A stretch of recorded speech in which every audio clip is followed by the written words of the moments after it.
Our next speaker, Oleh, Replansky, Contradictory, Duality.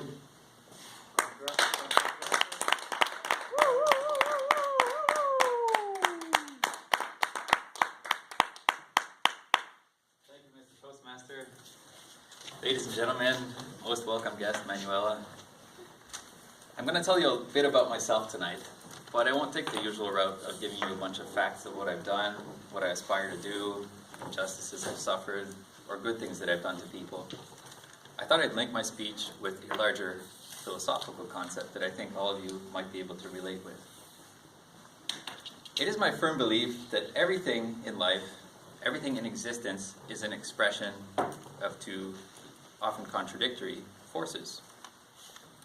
This is why I would say everything has a certain contradictory duality to it. In my opinion, this idea characterizes most of my life. But I think you might see it in your life as well. Think about places where you may have seen this. For example, we know in Chinese philosophy, in Chinese medicine, we see the yin and the yang. The yin, female energy, passivity. The yang, masculine energy, action. In Western medical science, we divided the human body into the sympathetic nervous system and the parasympathetic nervous system. The first one is your organs that move by themselves, your bowel, your lungs, and the other one is your muscles that move out of your own free will. We also see it in our notions of progress as a civilization.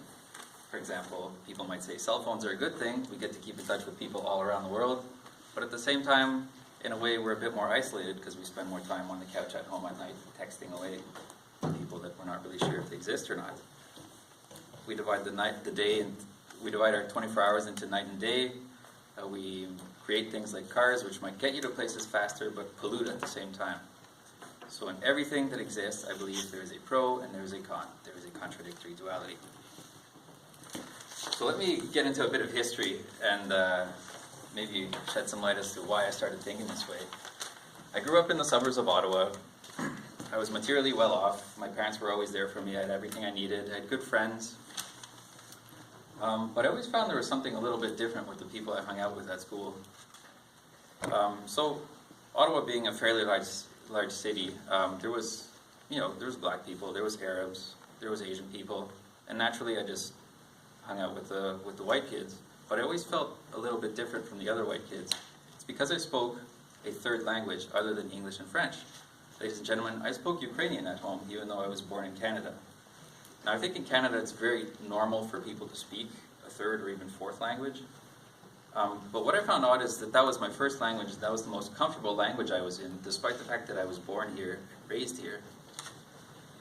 And so I started asking myself questions. Why do I speak this language? Obviously my parents are Ukrainian, but why did they choose to teach me that instead of teaching the language of the culture I was growing up in? So I asked and I brought it, and I always got vague answers, never really a straight satisfying answer. I asked my grandparents, and I asked my uncles and aunts, and eventually I found out that the reason my family came to Canada is because they were fleeing the Russian communists after the Second World War. So I said, wait a minute, why were they fleeing the communists? I mean, I've heard of Jews coming over because they were afraid of persecution by the Nazis, but why were they running away from communists? They must have done something illegal or bad. One side of the family was cooperative owners, the other were partisans that smuggled weapons and did stuff they didn't really want to talk about in detail. Now, why am I telling you this? It led me to ponder what that meant. Ask yourselves, what's the difference between a terrorist and a freedom fighter? Little Oleh, at the tender age of 8 or 9 years old, started asking themselves these questions and never found a satisfactory answer. So little Oleh grew up some more after that and ran into more people from Eastern Europe that immigrated after the fall of communism, and a lot of them spoke Russian rather than Ukrainian. Sacrilege in my household. And many of them said, why aren't you speaking that language? You sound like my grandmother. Like, imagine if I went up to you and I said, hey, stay cool, Daddy-o. You think I'm a little weird, but that's how I spoke in Ukrainian. And so they said, that's not even real language, it's just a dialect. So little Oleh thought some more. What's the difference between a language and a dialect? Is Ukrainian a language, or is it a dialect of Russian?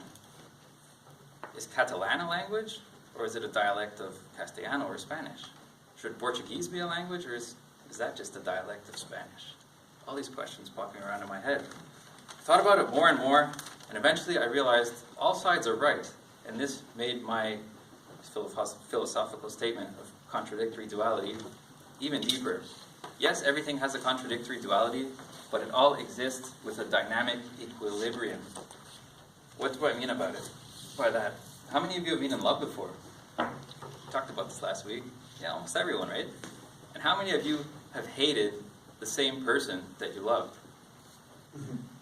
Contradictory duality, right? You love them, but you hate them. How could that be? Here's another example. The other day, how many of you like Indian cooking? Does anyone like Indian food? Okay, 3 people. So, the base of the meal I made last week, and this is true, I actually do cook. I have someone who can corroborate this. The base of the meal was chicken. On the one side, we had red peppers and almonds, a little bit sweet, right? On the other side, garlic, lemon, ginger, spicy, kind of sour. You put them together, and it makes the most delicious meal. Spicy and sweet. Contradictory duality in a dynamic equilibrium, flavorful chew. So, I was going to say a bit more, but I got the red card there.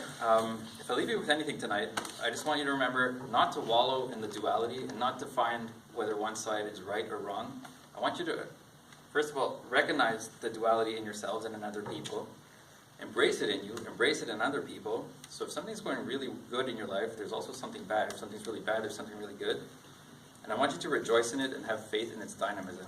To finish off, I'll tell you a quote by someone I really admire, Theodore Roosevelt, who said, "In any moment of decision-making, the best thing to do is the right thing. The second best thing to do is the wrong thing. And the worst thing to do is nothing at all." Thank you.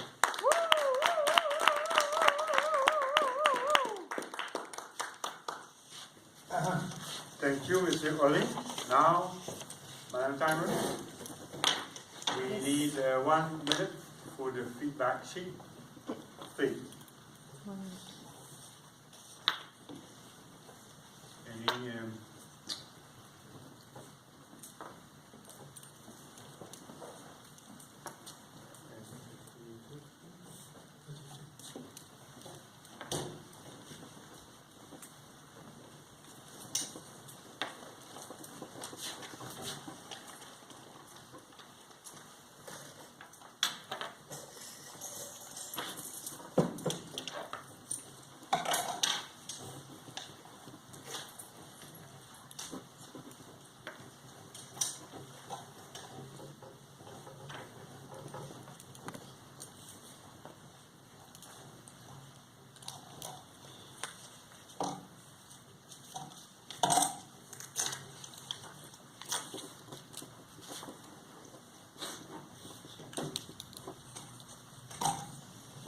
Thumbs up.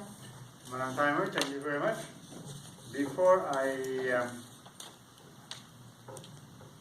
announce a break time for 10 minutes max, we have a 50-50 as usual, and Peter is the